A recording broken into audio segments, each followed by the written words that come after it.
Bueno, el tema de la siguiente presentación es sobre conservación in vitro de germoplasma de té.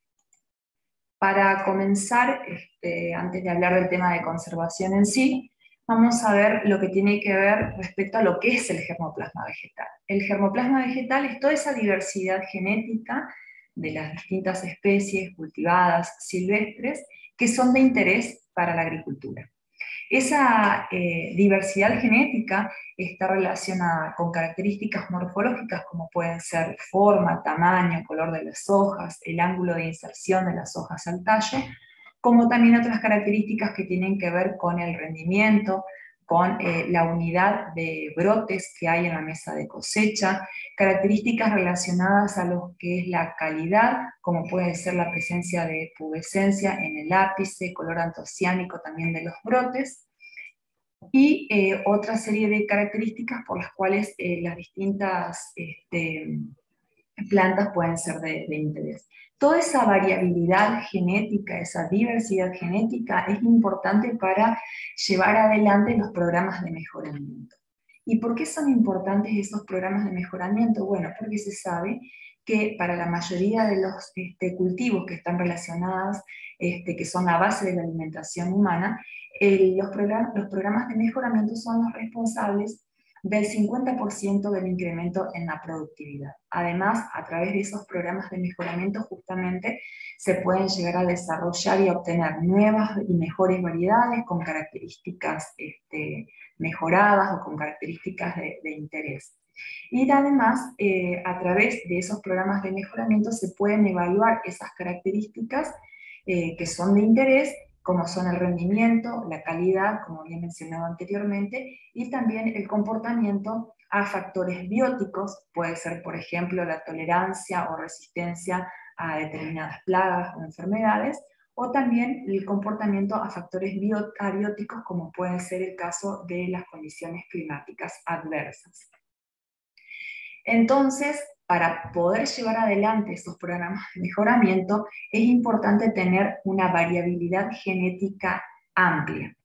¿Dónde encontramos esa variabilidad genética? En los bancos de germoplasma. ¿Y qué son los bancos de germoplasma? Son colecciones de material vivo, que puede ser bajo la forma de semillas, de bulbos, de polen, o sea, todo lo que sirva para generar plantas, o inclusive las plantas enteras, y es el lugar, digamos, donde se conserva, donde se mantiene toda esa variabilidad para poder ser utilizada en el momento que se requiera en los programas de mejoramiento.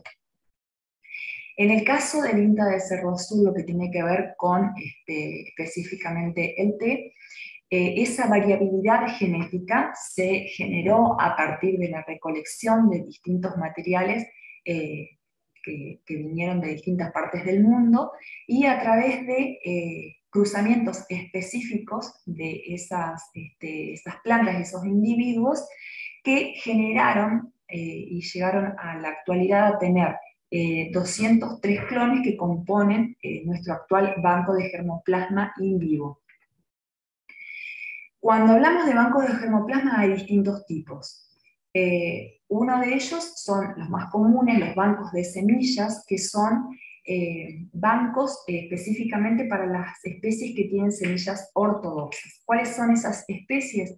Son aquellas semillas que se pueden conservar a un bajo porcentaje de humedad para que esa conservación sea adecuada y no se deterioren las semillas, y que durante ese proceso de conservación no se vea afectado su porcentaje de germinación.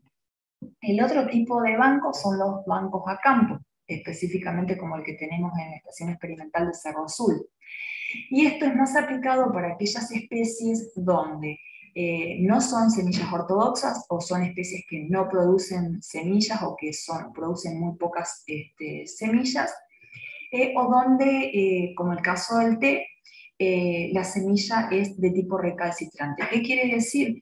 Que la semilla no puede ser conservada a un bajo porcentaje de humedad por un largo periodo de tiempo, porque se deteriora rápidamente su poder germinativo.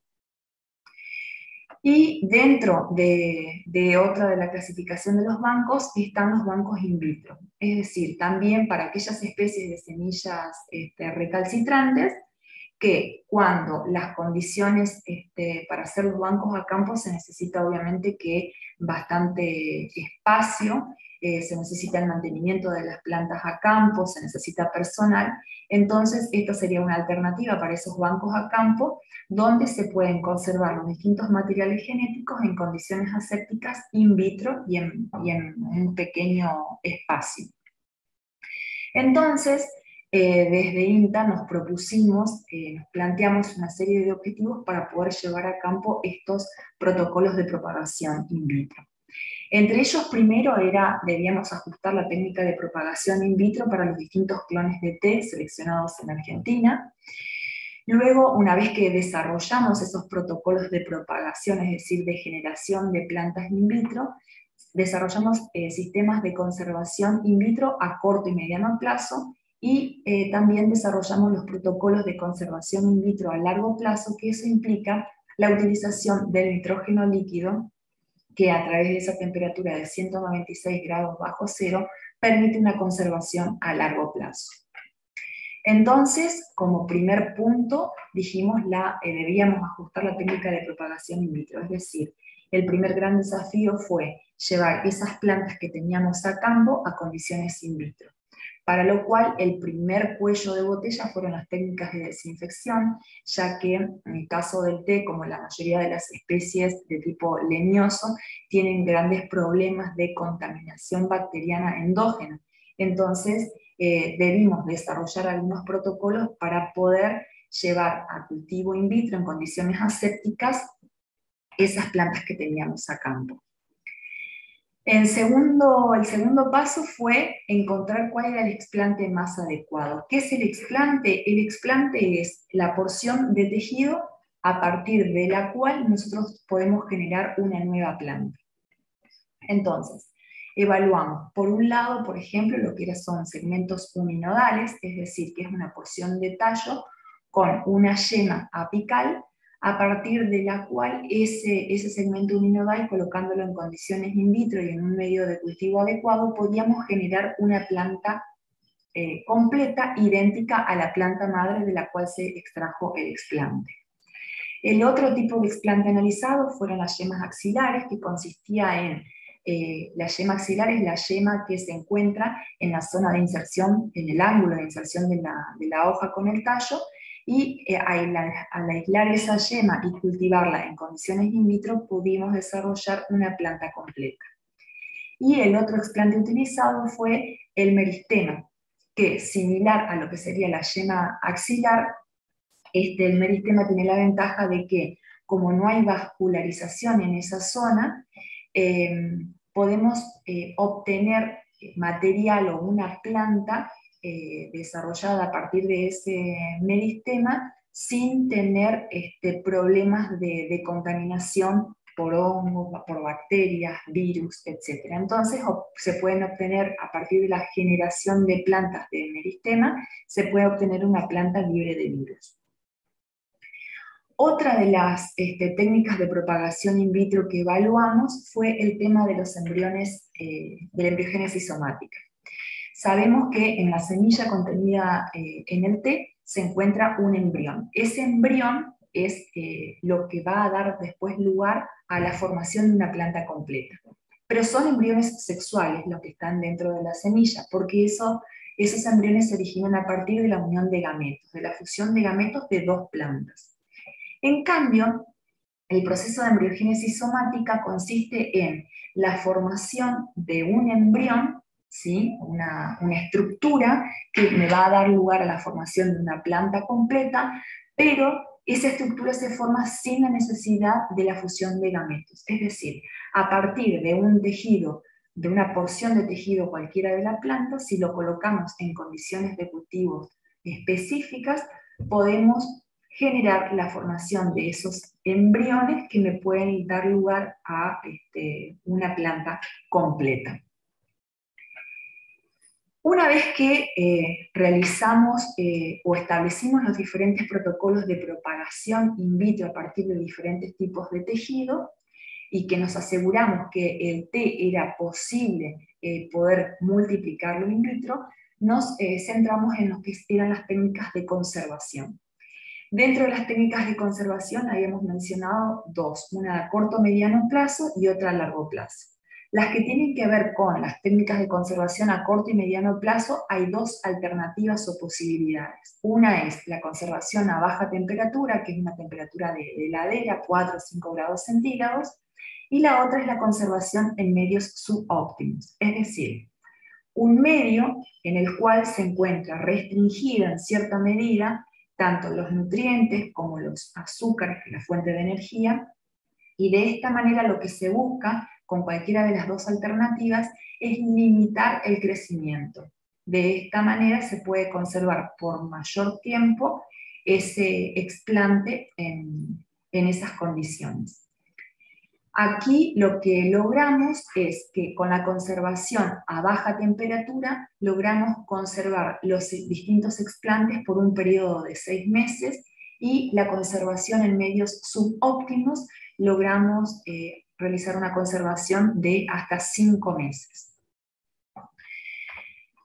Por último, lo que tiene que ver con la conservación a largo plazo, habíamos mencionado el uso del nitrógeno líquido.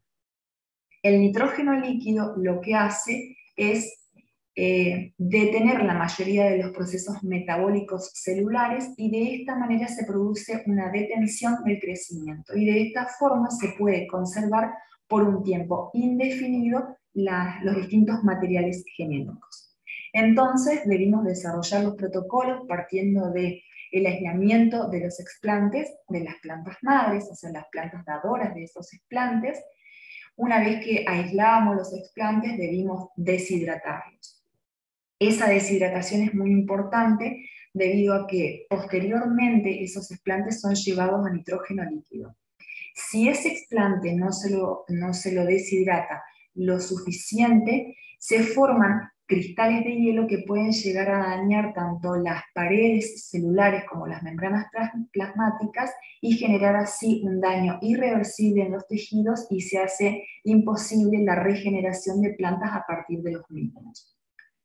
Una vez que ese material es introducido en nitrógeno líquido, se puede conservar por años en esas condiciones, y cuando es necesario poder regenerar un material determinado, una determinada variedad o clon, se realiza la descongelación, que debe ser de manera gradual, para luego llevar esos explantes a un medio de recuperación, es decir, un medio de cultivo que le dé todas las condiciones para poder generar la planta completa y llevar así a trasplante. Entonces, de los resultados que obtuvimos de este trabajo, logramos desarrollar los protocolos de propagación in vitro que tienen que ver con la desinfección, el manejo de plantas madres, el aislamiento de los explantes, la regeneración de plantas desde las distintas partes de las plantas, y también logramos desarrollar los protocolos de conservación in vitro tanto a corto o mediano plazo como a largo plazo.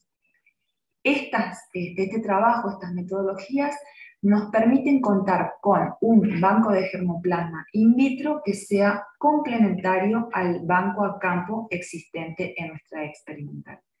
Y eso es todo. Muchísimas gracias.